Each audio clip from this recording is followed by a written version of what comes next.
I don't think he got a fair shot. I think everybody, including coaches, media, everybody he was kind of doomed from the start just because I feel like who his father was. You know what I mean? And then Taylor revealed that NFL executives never forgave Primetime for being flashy, confident, unapologetic, and his style put a stain on Sheduer before he ever played a down. The excuses were endless. They said he was only coached by his dad. They said he was flashy. But Taylor pointed out the truth.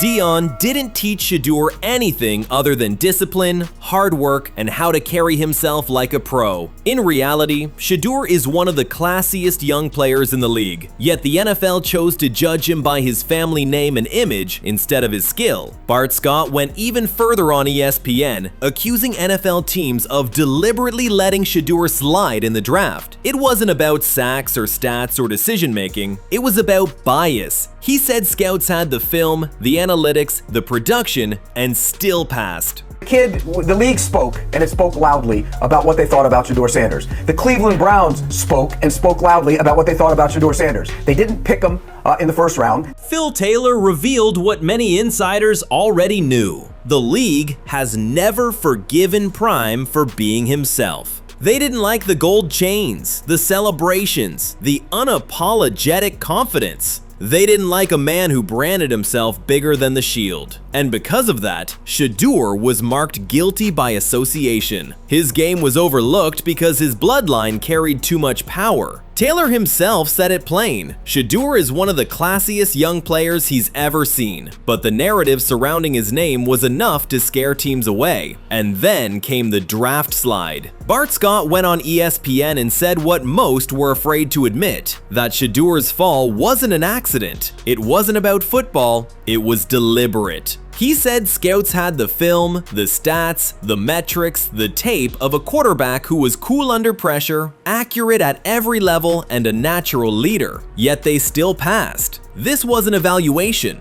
This wasn't scouting. This was politics. And Bart Scott didn't mince words. He said some executives will lose their jobs for this mistake. Because when Sheduer shines, and he will, the receipts will be there, and the excuses won't hold up. But the story doesn't stop at the front office. The media saw an opening and turned confidence into controversy. Mike McCoy, a respected quarterbacks coach, went public calling Sheduer brash and arrogant. That single comment was like lighting a match in a dry field. Suddenly, every headline, every panel, every talk show wasn't about his accuracy or his poise, it was about his supposed attitude problem. Brash, arrogant, difficult. The words stuck like glue. Confidence, a trait every franchise supposedly wants in a quarterback, was twisted into a flaw. Swagger, which should have been marketed as entertainment, was recast as ego. That's how narratives get built in the NFL. Not on truth,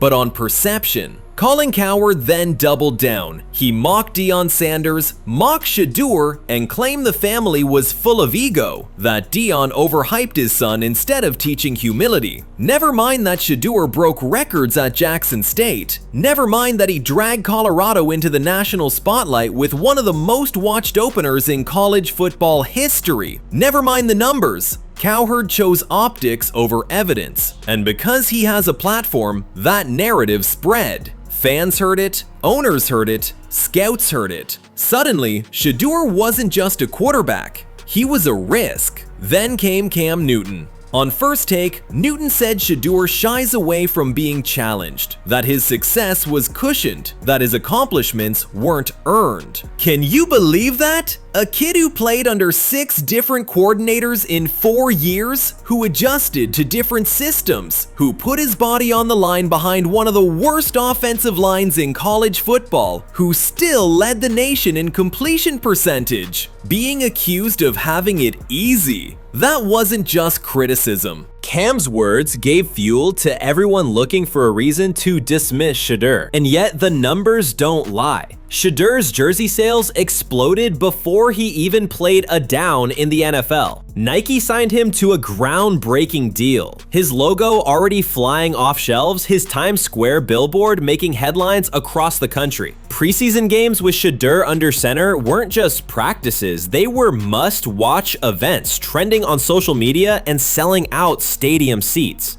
The fans know, they see it, they feel it, they've bought in. When was the last time a rookie quarterback drafted in the 5th round carried this kind of weight, this kind of energy, this kind of brand power?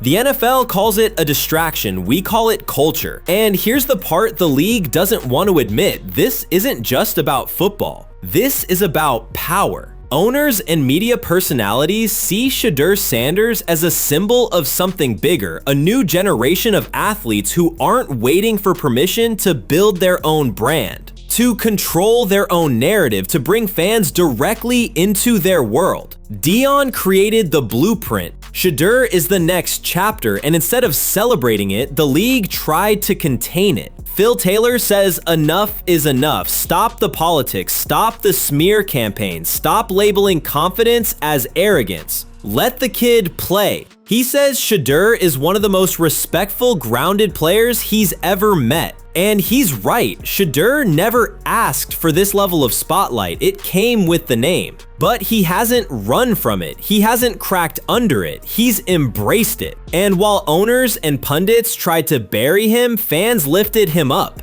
The chants of SS 100% echo across social media. Every touchdown pass he throws becomes a highlight. Every jersey sold becomes another reminder that the league got it wrong. Now here's the real question, how much of this was about football and how much was about fear? Fear of primetime shadow, fear of a rookie quarterback controlling his own image, fear of the culture shift that Sheduer represents.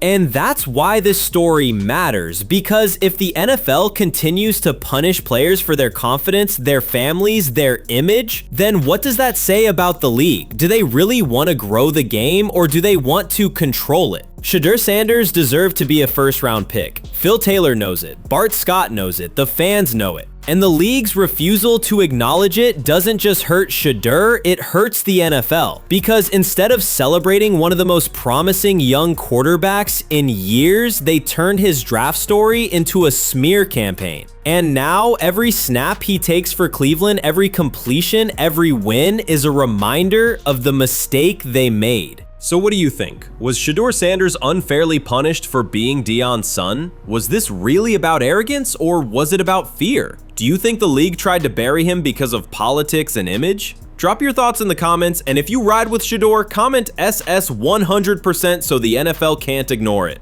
Like this video, subscribe to the channel, and stay tuned, because this story is only just beginning. Shedeur Sanders is not just playing football, he's fighting for respect. And make no mistake, when it's all said and done, the league will regret ever doubting him.